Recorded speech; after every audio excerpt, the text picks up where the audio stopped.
Odema ụmụnne m ndị Imo nwanne anyị nwoke anọ nga Ezekwe Ala Igbo ahịa onye Umuechendu Ofekata Orodo kansụl Mbaitoli eburule this man kamgbe March 2025 according to the family abịara tọrọ mpe ya n'ụlọ ha.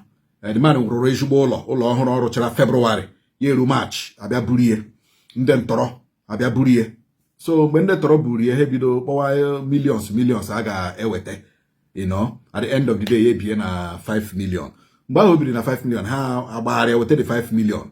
Ndị ntọrọ tọrọ the man akpọ the family again si na 5 million ego ahụ ezube. Na ego ahụ ezube ha wetekwu ego.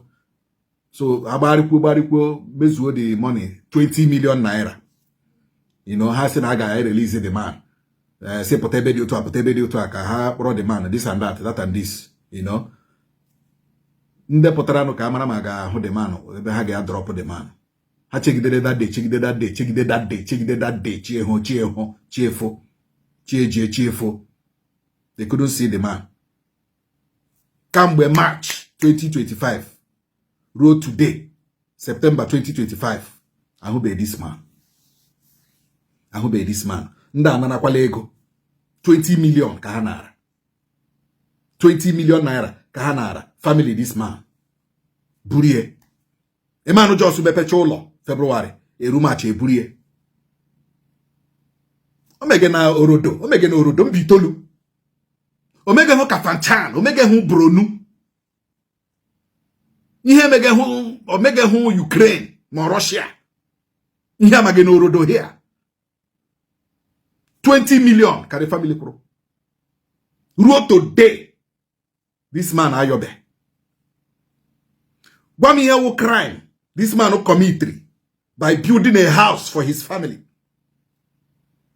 Ka ọ rụchara ụlọ eburie kamgbe March, April, May, June, July, August, September, 6 months now.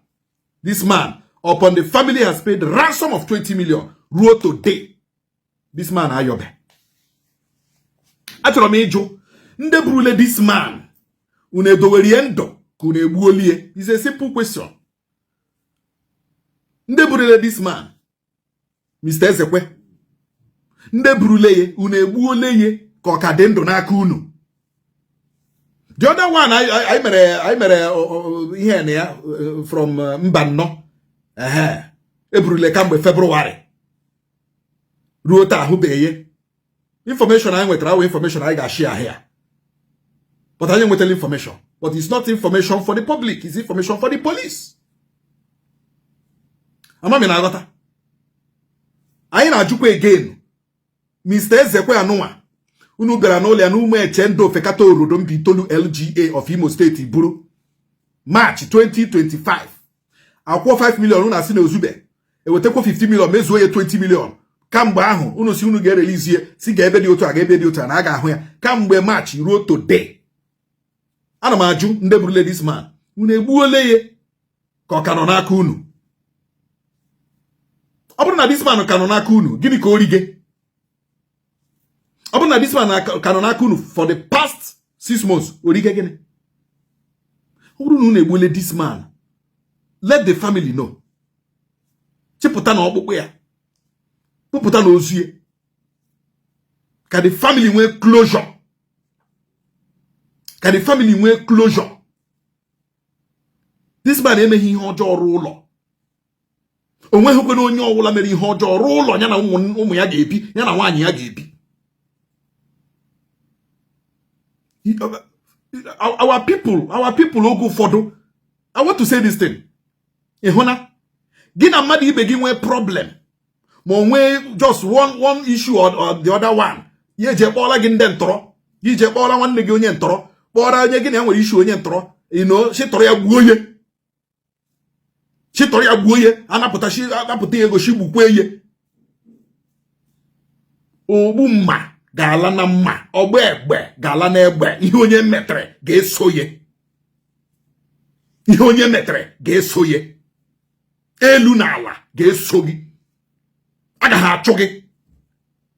Gị onye a na-abịa akpọrọ abịa goro gị kwụọ gị ụgwọ si gị tọrọ onye a tọrọ onye natano ransom at the end of the day gị tọrọ mmadụ nara ransom gbuo ye ihe metere ga-eso gị ala ga-eso gị elu ga-eso gị ikuku ga-eso gị ha naghị eso gị n'ọka ichekwa gị a na-eso gị ka emekpa gị ahụ ịma most of things unu na-eme na unu na-aṅụ igbo ma unu ṅụọ ha na pịam eburu mmadụ atọrọ mmadụ at the end of the onye ahụ nwụrụ ahụ unu n'aka ma unu egbu onye ahụ unu eche ọ na ọwa otu ebe eri unu ga-ahụ mmụọ ọ bụ ụfọdụ unu a na-asị na unu wu ndị omenala unu wu ndị ọdịnala unu wu uke nke ọkwụkwọ omenala nke ọkwụkwọ ọdịnala nke ọkwụkwọ ụzọ eziokwu nwanụ ọ bụrụ na unu egbuole this man chepụta na ọkpụkpụ ya bupụta na ozu ya ka the family nwee closure. Ihe a mere na Umuechendu Ofekata Orodo Mbaitoli LGA nke onye na-eme n'ụwa eluigwe na ala na-edekọ ikuku mmiri na-edekọ ihe ọ bụla imetere ọ ga-akpọ gị ihu ogbu mma esi na mma ala ọgba egbe esi n'egbe ala mekọmanụ